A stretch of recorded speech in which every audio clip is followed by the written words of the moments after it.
Actuellement, à la WWE, il y a un grand sujet de discussion. Qui va être le premier Universal Champion? Finn Balor ou Seth Rollins? Ce qu'on va voir aujourd'hui, c'est je vais vous donner des points positifs et négatifs pour les deux.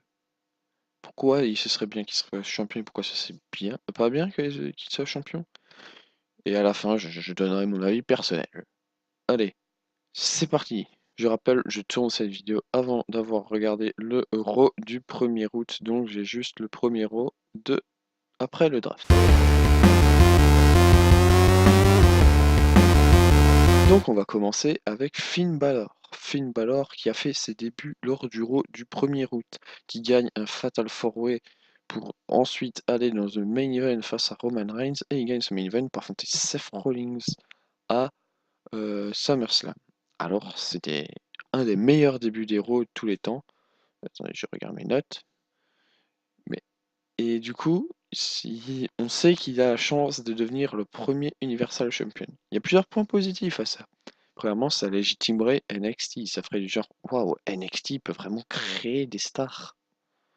Ça montre que NXT, ben, c'est vraiment un show, quoi. C'est pas juste l'endroit où on envoie tous les petits nuls pour qu'ils s'entraînent. Le deuxième point positif de Finn Balor qui emporte la ceinture, c'est le fait que Finn il sera montré comme une vraie superstar, comme un vrai catcheur, pas juste comme le mec qui a eu de la chance en faisant son début. Et en plus, ça permet de profiter du buzz de son début. Le mec a fait son début et en un mois, il devient champion. Ce serait un truc de fou.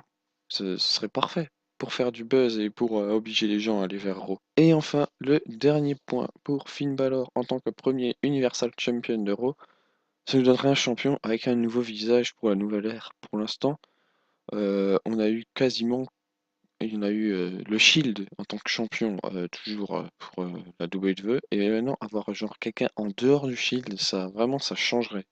Ça nous ferait respirer un peu, ça montrerait qu'on entre vraiment dans une nouvelle ère de la WWE. Les points négatifs maintenant de Finn Balor champion, et ben l'un des premiers points négatifs, c'est qu'il vient juste de faire son début à Raw. Il vient d'arriver, il a déjà un match pour être number one contender, donc je veux bien, il a passé un an et demi à NXT et tout ça, mais quand même, le mec vient d'arriver, et je peux vous dire que le fait qu'il vienne d'arriver, qu'il y ait Josh Challenger, à mon avis, en backstage, il y a des chances qu'il y a des gens qui soient pas contents. Et ça c'est pas bon. Un autre point négatif de Finn Balor en tant que champion, c'est que vu qu'il vient juste d'arriver, l'audience n'est pas encore complètement habituée à le voir. Alors ça, je me base sur le fait que je n'ai vu qu'un seul Raw, et on verra comment les autres Raw vont faire pour étendre le personnage de Finn Balor. Mais actuellement, on a vu un Raw. Tout ce qu'on sait, c'est qu'il vient de NXT et qu'il est irlandais dû au truc de la promo qu'il a dit à Roman Reigns. Donc il faut faire gaffe parce que si l'audience n'est pas habituée, ça pourrait être un champion qui ne ramènerait pas assez d'argent. Et ça, c'est pas bien. Et enfin, le dernier point négatif de Finn Balor, c'est le risque de surexposition. Le problème, c'est que si Finn Balor devient aussi vite champion et qu'il est surexposé, le public peut devenir fatigué de le voir et ils peuvent même le transformer en heel sans le vouloir, ça peut être un Roman Reigns 2.0 où il se fait huer à chaque moment où il fait son truc. Ça étonnerait que ça arrive, mais ça peut quand même arriver. N'oublions pas, ce n'est pas parce que c'est Finn Balor que ça n'arrivera pas. Seth Rollins, The Man, The Architect, l'homme qui a détruit le Shield, il pourrait très bien être aussi le premier Universal Champion. Un des premiers points positifs, c'est que Seth Rollins vient d'NXT, qu'il est le premier NXT Champion, la première superstar de la NXT à remporter le Money in the Bank, la première superstar à réussir à encaisser sa mallette, la première superstar à devenir champion du monde, la première superstar à encaisser sa mallette pendant un match, la première superstar à encaisser sa mallette au main event de WrestleMania, la première superstar de NXT à quitter le main event de WrestleMania avec la ceinture de la WWE. Ça fait quand même 7 trucs. Ah oui, il est aussi le premier à avoir la ceinture de la WWE et la ceinture des États-Unis en même temps. Imaginez le truc. 8 premiers trucs. On pourrait rajouter un petit neuvième là, regardez, et il est peut-être Universal Champion, qui sait? Un des autres gros points positifs, c'est en termes de storyline, ça permettrait de d'accentuer son côté heel, parce que quand Seth Rollins a une ceinture, il est juste parfait en heel, hein. Il faut voir tous les travaux qu'il a fait en promo et tout. Ça permettrait aussi de continuer la rivalité avec Roman Reigns. Il pourrait continuer à descendre Roman Reigns en dire ah, j'ai réussi à battre celui que Roman Reigns n'a pas réussi à battre, gna gna, je suis le meilleur. Et ça, croyez-moi, ça pourrait être parfait pour du storytelling.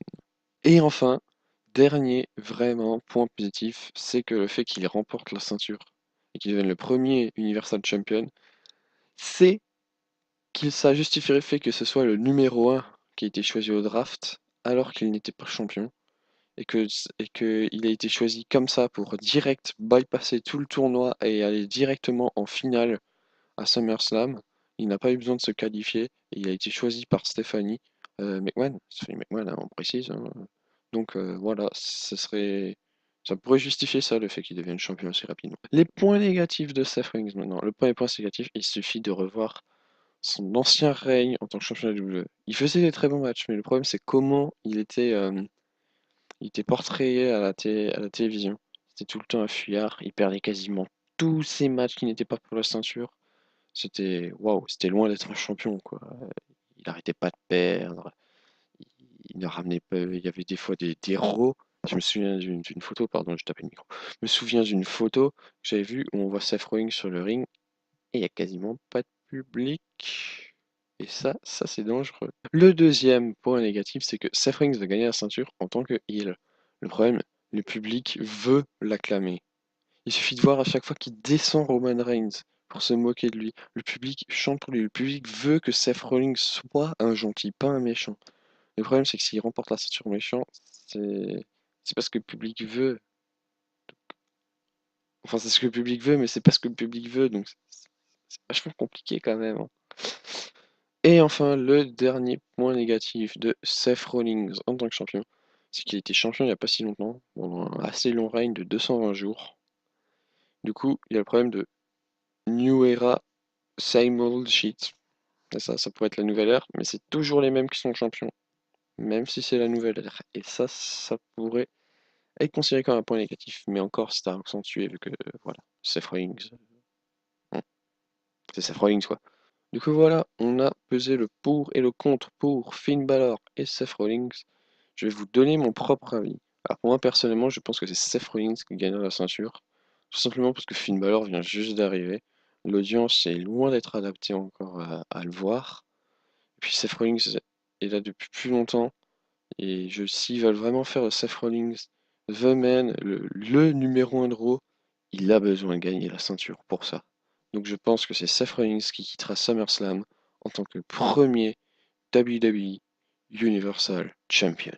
Donc voilà, j'espère que cette petite vidéo vous aura plu. N'hésitez pas à laisser des commentaires dans la section commentaires, à donner vos avis sur ça. N'oubliez pas de vous abonner et de laisser un petit pouce bleu, de me suivre aussi sur Twitter à @linkmaster67 et on se retrouve très bientôt. Allez, bye tout le monde.